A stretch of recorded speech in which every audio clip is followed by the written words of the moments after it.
Et bienvenue à tous, je m'appelle...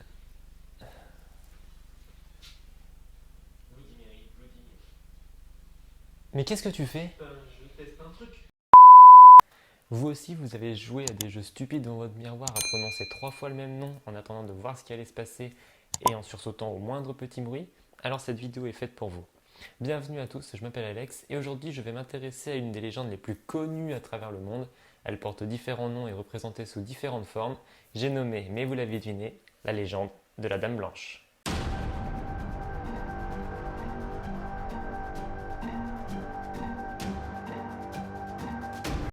La Dame Blanche est réputée pour avoir connu un destin tragique et une fin violente, ce qui la pousse à errer sur les différents lieux de sa mort, mélancolique, silencieuse. Cette légende, dont les origines remontent à plusieurs siècles en arrière, est présente dans de nombreux pays. D'ailleurs, de nombreuses observations sont rapportées chaque année à travers le monde. Ce phénomène appartient à ce qu'on appelle les légendes urbaines. On va commencer par notre continent, l'Europe. En France, une Dame Blanche errerait dans le château de Poincé. Elle serait le fantôme de la femme d'un mari violent qui l'aurait emmurée, attachée à une chaise et l'aurait disposée devant une table où étaient entreposés plusieurs couverts en argent. D'ailleurs, le marquis de Pau, qui vivait dans le château au XVIIIe siècle, aurait marqué dans ses chroniques qu'il aurait retrouvé dans une pièce le squelette d'une femme et d'après lui tout y était, la chaise, la table et les couverts en argent. En Irlande et en Écosse, la Dame Blanche porte le nom de Banshee. La Banshee est une créature féminine, elle a le teint pâle et les cheveux longs. Ses cris et sa présence sont annonciateurs de mort ou de malheur à venir. La Banshee peut apparaître de deux manières différentes, celle d'une jeune femme en pleurs ou celle d'une vieille femme décharnée et échevelée. En Irlande, elle est vêtue d'une robe verte, bien que de nos jours elle soit considérée comme une fée. Traditionnellement, la Banshee était le fantôme d'une femme morte, assassinée lors de l'enfantement. D'ailleurs, le cri de la Banshee est décrit comme le cri le plus effrayant et le plus triste que l'on puisse imaginer. En Italie, la Dame Blanche porte le nom de Beatrice Cenci. Née en 1577, Beatrice Cenci fait partie d'une famille riche de Rome. Son père, qui était un homme violent, avait pour habitude de battre ses enfants. Du coup, Béatrice complota contre lui avec l'aide de sa famille et deux de leurs vassaux. Ils finiront par la suite par le droguer, l'assassiner et y jetteront son corps par-dessus le balcon pour penser à un suicide. Mais malheureusement, le complot est découvert. Le pape Clément VIII les condamne à mort et l'exécution a lieu à l'aube du 11 septembre 1599 devant le castel San Angelo à Rome. Béatrice finira alors décapitée. Depuis, chaque nuit du 10 au 11 septembre, Beatrice Cenci hante le pont qui mène à San Angelo, sa tête décapitée sous son bras, dénonçant du doigt tous les hommes qui ont quelque chose à se reprocher. En Russie, la Dame Blanche porte le nom du fantôme de Chapaïevsk. Selon la légende, le fantôme de Chapaïevsk serait le fantôme d'une jeune femme du nom d'Elena qui se serait suicidée après la mort de l'amour de sa vie, Alexei. Ils étaient fous amoureux, mais malheureusement, Alexei perdit la vie juste avant leur mariage dans l'usine de produits chimiques où il travaillait. Après avoir appris la mort de l'amour de sa vie, Elena se jeta sous un train, habillée de sa robe de mariée. La mort ne lui aurait pas apporté le repos, car en effet, elle apparaîtrait régulièrement autour du cimetière dans lequel elle est enterrée, déambulant avec sa robe de mariée, cherchant l'amour de sa vie. Dans le folklore slave, la Dame Blanche porte le nom de la Roussalka. Ce sont les esprits des jeunes filles tuées ou des suicidés, notamment à cause de leur amant, des noyés, qui refont surface pour se venger des personnes qui leur ont fait du mal. Ces apparitions sont liées à l'eau, notamment une rivière ou un lac, où elles finissent par noyer leurs victimes, le plus souvent ce sont des hommes, en les attirant grâce à leur beauté. Selon la version de la légende, elles tombent amoureuses d'un homme, mais l'histoire finit toujours mal. Elles sont donc condamnées à errer dans le cours d'eau pour toujours. Les anciennes tribus slaves voyaient la mort comme une femme vêtue de blanc, portant à la main des jeunes pousses qui ne fanaient jamais. D'ailleurs, d'après eux, être touché par ces pousses faisait tomber dans un sommeil éternel. Maintenant, on change de continent et on part en Amérique du Nord. Nous allons nous intéresser à Bloody Mary qui est présente aux États-Unis, au Canada et dans d'autres États. Selon la légende, il s'agirait d'une jeune fille tombée dans le coma suite à une maladie. Son père, qui était médecin, voulait la sauver, mais des rumeurs disaient que sa fille était une sorcière. Il a donc dû l'enterrer vivante. Elle s'est réveillée et a sonné la cloche qu'on lui avait accrochée à son poignet, mais ses parents ne l'ont pas entendue. Au petit matin, son père va pour prier sur sa tombe et il trouve la cloche cassée. Il essaie de terrer sa fille pour la sauver, mais malheureusement celle-ci est déjà morte asphyxiée, les mains pleines de sang.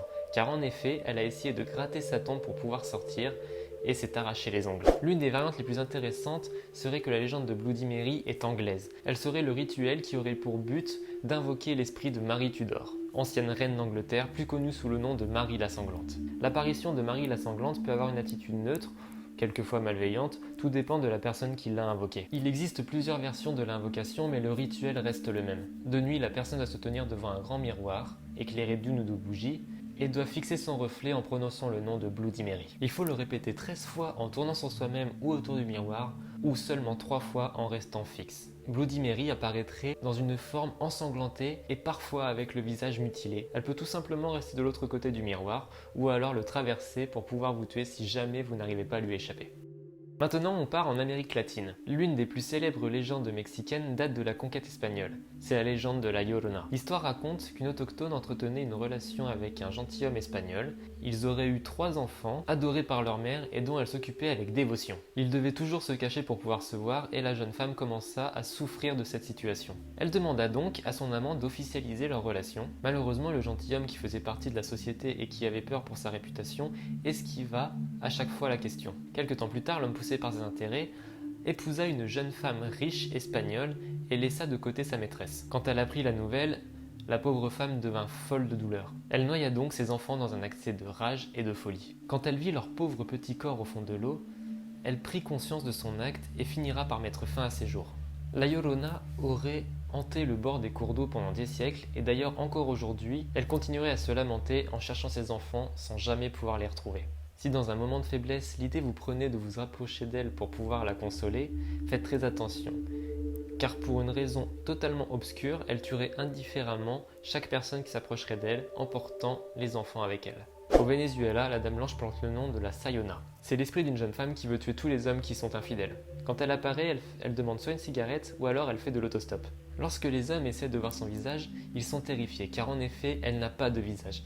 Les os de son crâne sont visibles et les dents sont horribles. Et ensuite, elle finit soit par mutiler ses victimes, soit par les tuer. Elle est parfois reliée à l'histoire d'une jeune femme nommée Casilda ou Melissa, dont le mari l'aurait trompée avec sa mère. Dans un moment de rage, elle tua son mari et ses enfants en incendiant leur maison. Puis elle poignarda sa mère, qui la maudit et qui la condamna à revenir pour se venger de toutes les femmes dont les maris sont infidèles. On continue en Amérique latine avec le Brésil. Au Brésil, la Dame Blanche se nomme la Dama Blanca, donc plus précisément la Dame en blanc. Elle serait une femme au teint pâle portant une grande robe blanche qui serait morte de cause violente ou alors pendant l'accouchement.